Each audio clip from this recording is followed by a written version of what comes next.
alam, puso ay nagdurugo. Hindi mo yata alam kung saan ka patungo. Ikaw ay naliligaw, isip ay nalilito.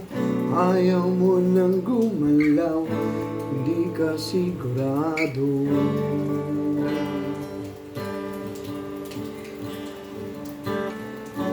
Ikaw ay napupuwing, minsan nabubulagan.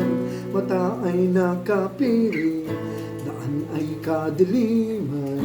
Ikaw ay nadarapa, napipilayan din. Di makapagsalita, anong ibig sabihin?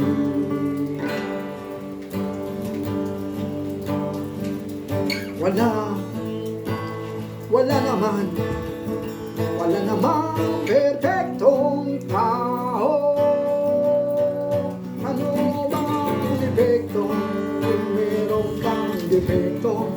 Ano ba ang epekto kung meron kang depekto? Ano ba ang epekto kung meron kang depekto? Ano ba ang epekto kung meron kang depekto?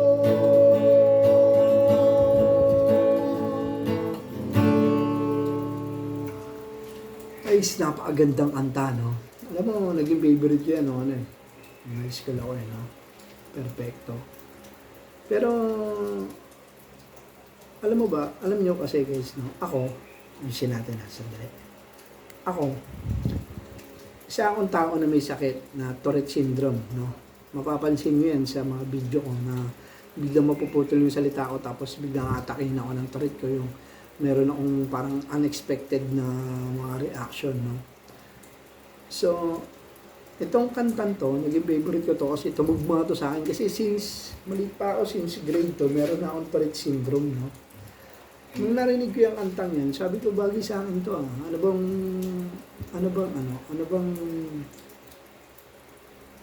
Ano bang epekto kung meron kang depekto, di ba? Kasi may depekto nga ako eh. Actually nga, in-apply ko na to sa PWD. So, nabigyan naman ako ng PWD ID. So, isa akong PWD, no? Alam nyo, guys, itong kantan to, parang lapat na lapat sa akin, no? Pero ang hindi ko lang na sinang-ayunan dito, no? Oy, shout out nga pala dun sa kumanta niyan, no? Si Dong Abay ang kumanta niyan. Dong Abay, ng Yano, no? Yano. Mga sikat na album nila, yung SM na, Patingin-tingin, yan, sila kumanta yan. Vocalist yan si Dong Abay. Yun ang pagkaalam ko, ano. So, balik tayo, no? Ang hindi ko sinang-ayunan sa lyrics ng kantang yan is wala naman daw perfecto. Walang perfectong tao. Logically speaking, guys, tingnan mo, mag-i-exist ba ang isang salita kung walang ganon? Diba? Oo, diba? Maaari sa ngayon, walang perfectong tao. Pero alam nyo, sa Biblia, napakaraming perfectong tao at hindi pwedeng sumablay doon dahil Diyos ang nagsabi noon na perfecto sila. Unang-una, perfecto, si Job. Basahin natin, ha? Dali. Ayan o, Job 1:1. May isang lalaki sa lupain ng Uz na ang pangalan ay Job. At ang lalaking yaon ay sakdal at matuwid. Yun o, sakdal at matuwid. At natatakot sa Diyos at humihiwalay sa kasamaan. Napakalinaw guys, hakdal at matuwid si Job, no? So, di napakalinaw guys, no? Kaya lang, hindi natin narinig doon hindi natin nabasa doon yung salitang perfecto. Excuse. Dahil ang salitang perfecto is hindi Tagalog na salita, kundi salitang Kastila. So, basahin natin ngayon sa Kastila. Ito. Ayan o. Hubo. Era. Uz. Hindi ko na makita guys. Ang labo. Kastila pa to. Kasi nakalagay sa baba ng uno. Hob. iera. Estre ba yan? Obe perfecto. I recto. Perfecto na, recto pa, no? Sakdal at matuwid.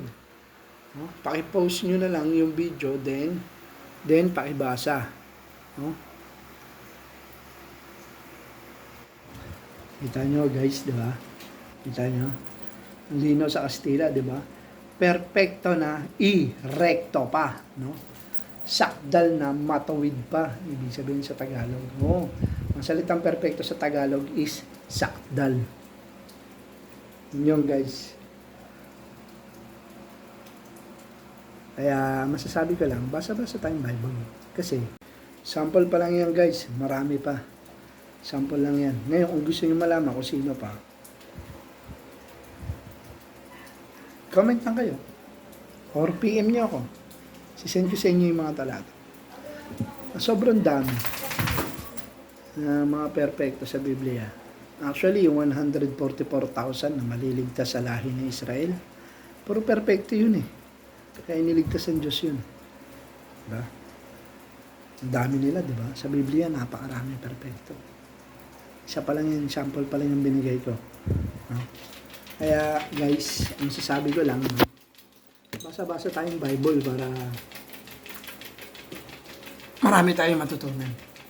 Marami tayong malalaman dyan. So, sa ngayon, yun lang muna guys, no? Salamat, maraming salamat. God bless. No? Ikaw ay napupuwing, minsan nabubulagan, mata ay na